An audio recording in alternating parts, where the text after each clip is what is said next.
Alright, in the previous lecture I showed you the syntax of a function definition and the syntax of how to call a function. So this is the basic representation of a function. But there are some more things that you can add to a function. So that's what you're going to learn in this lecture. And I'll make this simple. I'll delete this. And here we are. And so here we have only one parameter. So this is called a function parameter. However, you can have more than one parameters for a function. Let's say seconds.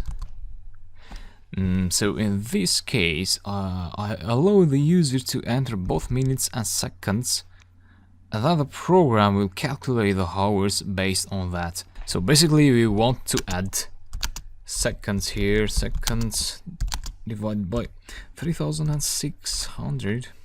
So yeah, I hope I'm fine with the math here.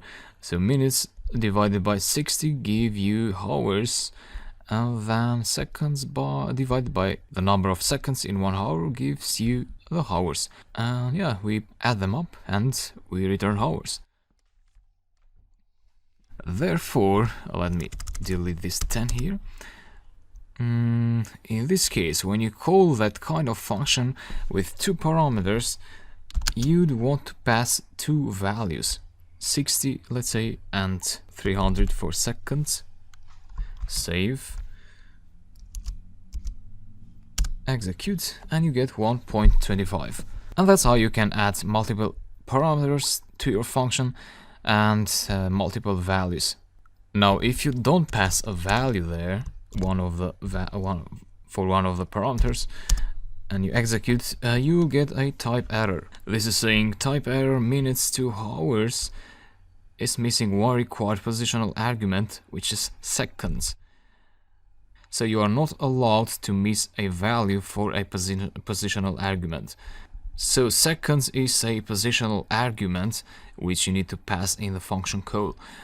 So these are referred to as arguments when you use them here, when you're talking about function call, and they are referred to as parameters when you pass them in the function definition. So parameters, and when you're talking about function call, you refer to them as arguments, and this is the value of the argument.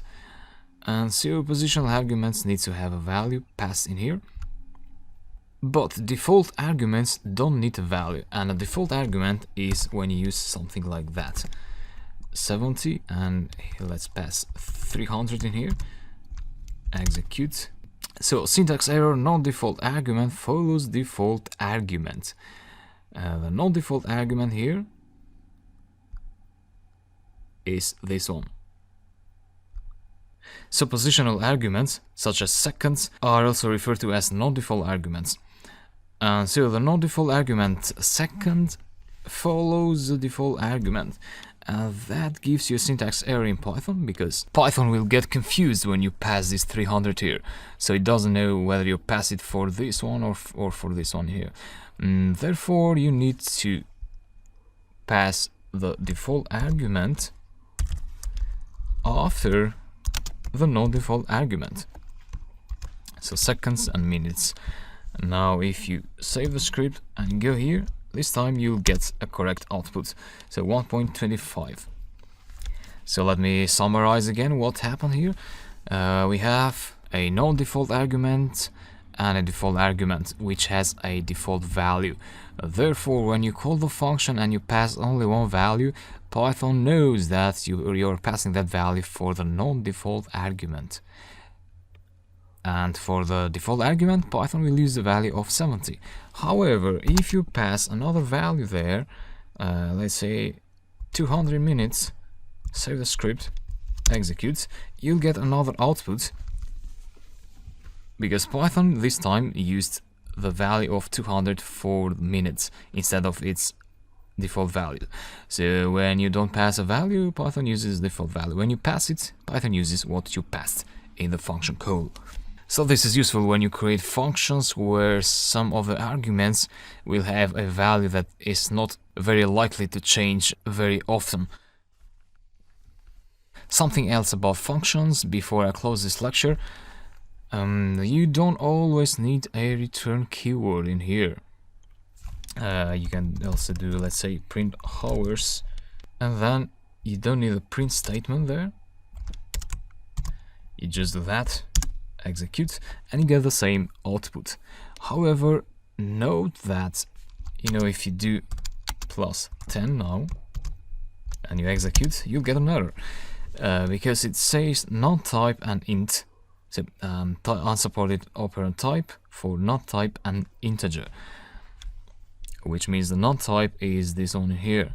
So this is not a number, and you can see that by doing print the type of that function, of that output,